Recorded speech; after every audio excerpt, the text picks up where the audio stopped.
हमारे महान परमेश्वर पिता और हमारे महान परमेश्वर प्रभु यीशु मसीह जी और हमारे महान परमेश्वर पवित्र आत्मा प्रभु जी के मीठे और मधुर नाम में आप सभी को जय मसीह की। तो आज का हमारा विषय है कि परमेश्वर द्वारा हमारी प्रार्थनाओं का उत्तर दिए जाने के 4 तरीके। हम प्रार्थना तो करते हैं, लेकिन परमेश्वर कैसे उन प्रार्थनाओं का उत्तर देते हैं, इसको जानना बहुत ज़रूरी है। क्योंकि इसको नहीं जानने के कारण बहुत से लोग निराश हो जाते हैं कि हमारे प्रार्थना का उत्तर अभी तक नहीं आया, या जैसे हमने मांगा था वैसे नहीं आया, है ना। और इसको मैंने खुद भी अनुभव किया है अपने जीवन में।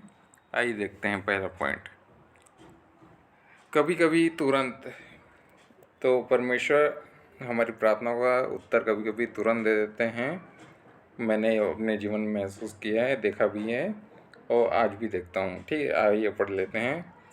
दानियल 9:21 से 23 में लिखा है, तब वह पुरुष जिब्राइल जिसे मैंने उस समय देखा जब मुझे पहले दर्शन हुआ था, उसने वेग से उड़ने की आज्ञा पाकर सांझ के अन्य बंदी के समय मुझको छू लिया और मुझे समझाकर मेरे साथ बातें करने लगा। क्या बातें करने लगा? उसने मुझसे कहा, हे दानियल, मैं तुझे बुद्धि और प्रवीणता देने को अभी निकल आया हूँ। अब 23 को ध्यान से पढ़ें। जब तू गिड़गिड़ाकर विनती करने लगा तब ही इसकी आज्ञा निकली। शब्द को ध्यान देंगे। जब तू गिड़गिड़ाकर विनती करने लगा तब ही इसकी आज्ञा निकली, मतलब तुरंत। इसलिए मैं तुझे बताने आया कि तू अति प्रिय ठहरा है, इसलिए उस विषय को समझ ले और दर्शन की बात का अर्थ बूझ ले। और यही बात है दानियल 10:12 में भी मिलता है हमको।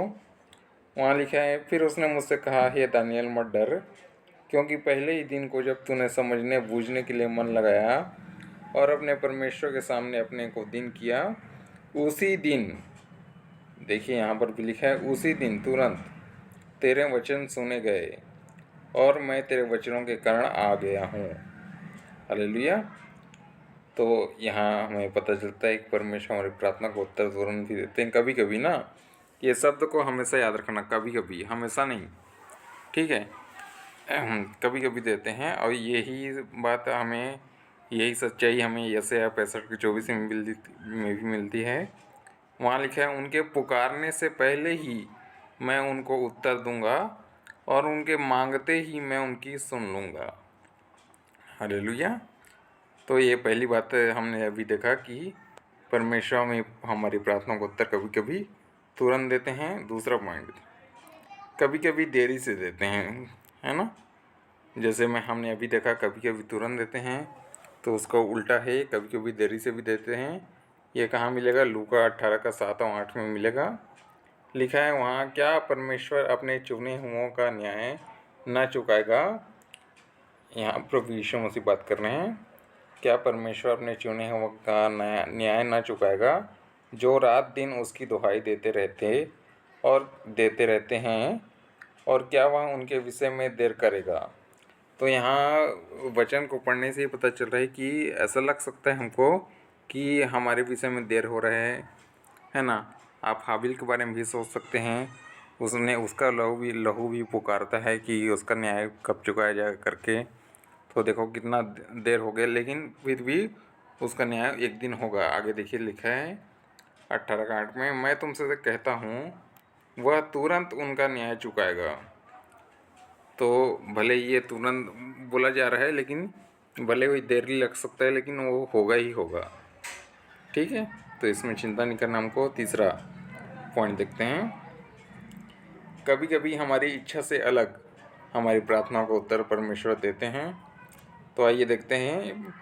दूसरा कुरिन्थियों 12:7-9 में पौलुस कह रहे हैं, इसलिए कि मैं प्रकाशनों की बहुतायत से फूल न जाऊं, मेरे शरीर में एक कांटा चुभाया गया है, अर्थात शैतान के एक दूत की मुझे घूंसे मारे, ताकि मैं फूल न जाऊं।